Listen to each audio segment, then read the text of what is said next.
Welcome to our channel. నా పేరు దుర్గా ప్రసాద్. భార్యాభర్తల సంబంధం చూసినట్లయితే పార్వతీ పరమేశ్వరులు అంటారు. లేదంటే కొన్ని దేశాల్లో వైఫ్ అండ్ హస్బెండ్ కూడా చనిపోయే వరకు వాళ్ళు చక్కగా ఆనందంగా హ్యాపీగా జీవితం గడుపుతారు ఇలా అంటుంటారండి. మన భారతదేశంలో ఇవి ఎక్కువ కాలం అంటే రీసెంట్గా తప్ప మిగతా ఎప్పుడు కూడా ఆ భార్యాభర్తలు ఇద్దరు కూడా పార్వతీ పరమేశ్వరులు ఎంత అన్యోన్యంగా ఉన్నారు, చక్కగా ఉన్నారని చెప్పేసి ఆయన రాముడు, ఈవిడము సీత ఇలా అంటుండేవారండి. ఇక్కడ పాశ్చాత్య పోకడలు అని చెప్పొచ్చు. రకరకాల కారణాలతో డబ్బులు సంపాదన ఎక్కువైపోయి, అంటే ఇదివరకు ఇంత డబ్బులు వచ్చేది కాదండి. జీతాలు స్టార్టింగ్ 150 రూపాయలు, 600 రూపాయలు అలా ఉండేది. అటువంటిది లక్షల్లో ఉంటుందండి అది.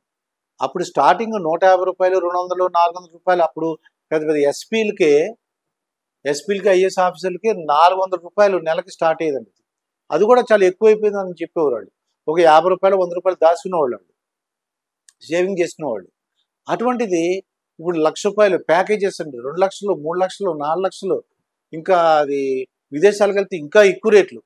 దీంతో ఏమైందంటే ఇద్దరు వర్క్ చేయడం, దాంతో ఒకళ్ళ మాట ఒకళ్ళు వినకపోవడం, అంటే వాళ్ళు ఏమంటారంటే విడాకులు తీసుకోవడం, సహజీవనం, కలిసి ఉండటం, ఇలా రకరకాల కొత్త కొత్త పదాలు ఎన్నో వస్తాయండి అది.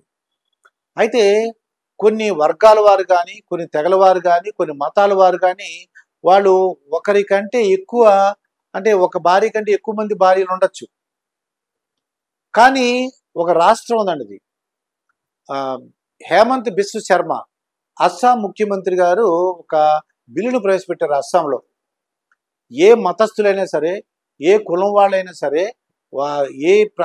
అస్సాంలో ఉన్నటువంటి ఏ ప్రాంతంలో ఉన్నా సరే, ఎవరైనా సరే వాళ్ళు ఒక భార్య కంటే ఎక్కువ మంది భార్యలు ఉన్నట్టు ప్రూవ్ అయినట్లయితే వాళ్ళకి 10 సంవత్సరాలు జైలు శిక్ష విధిస్తున్నాము అని చెప్పేసి ఒక చట్టాన్ని తీసుకొచ్చారండి.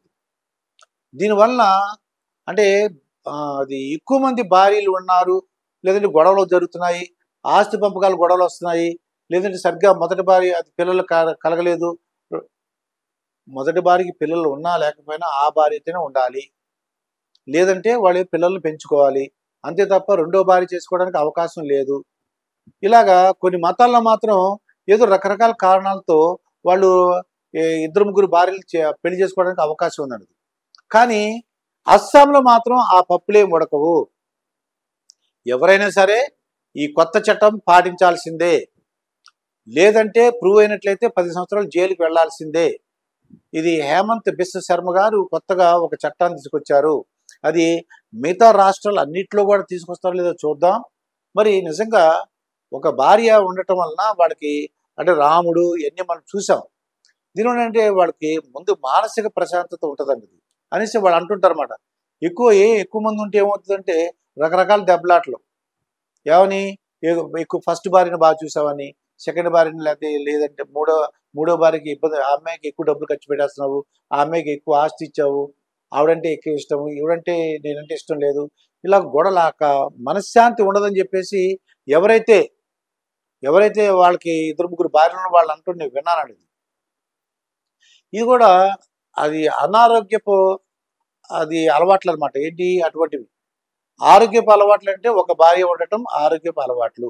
ఏదేమైనా మరి అస్సాంనిలాగా మిగతా అన్ని స్టేట్లు కూడా ఏ మతాల వారైనా, ఏ వర్గం వారైనా, ఏ కులం వారైనా ఒక భార్య ఉండాలి అని చెప్పేసి మరి అన్ని రాష్ట్రాల్లోనూ ప్రపంచవ్యాప్తంగా కూడా తీసుకొస్తారేమో చూద్దాం. మరొక వీడియోతో మీ ముందుంటాను. మీ మాస్టర్ దుర్గా ప్రసాద్.